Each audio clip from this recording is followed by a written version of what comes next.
Affordable housing is the biggest, if not the biggest, one of the biggest challenges facing our community today.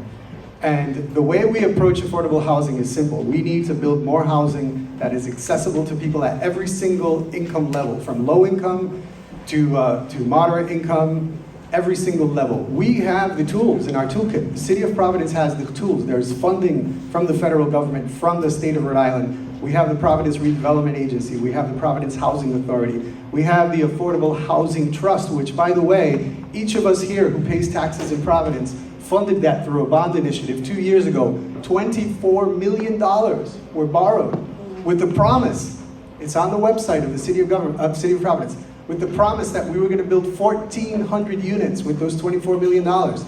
What happened earlier this year? We took 10 of those $24 million and we gave it to the Superman developer for ultimately 14 affordable units. $10 million, 40%. We gave it. My colleagues on stage with me think that's a fantastic idea. I was the only one that spoke up about that, about using the Affordable Housing Trust to close a gap in the Superman building. How many of us will ever be able to afford an apartment or even afford $250 a month parking to be able to live at the Superman building? That is unacceptable. These funds were designed to create affordable housing. We have plenty of opportunities in this neighborhood.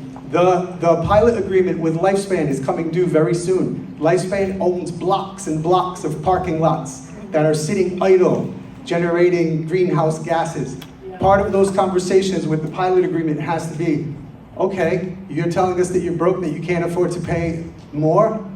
Let's develop these lots. Let's build housing on these lots that have been sitting there for ages. We can build apartment buildings, we can build homes, we can create programs to make housing more affordable and more accessible to our families. The other part of the equation is we need to put more money into the pockets of our families so that they can afford the housing. Because we're not going to artificially depress housing costs when they're rising all over the country. What we have to do is make our families more successful, have greater income earning capability, and greater worth and wealth building capability so that they can become homeowners and they can pass on this generational wealth. And we do that by investing in our neighborhoods, investing in our neighborhood commercial districts, because the future of economic development in Providence is going to happen in our neighborhoods. It's not going to happen in downtown. Downtown continues to transition into a residential mixed use. The future of our economic development is in the neighborhoods, and the future is particularly in our BIPOC neighborhoods, which is the vast majority of our city. That's where we have to invest.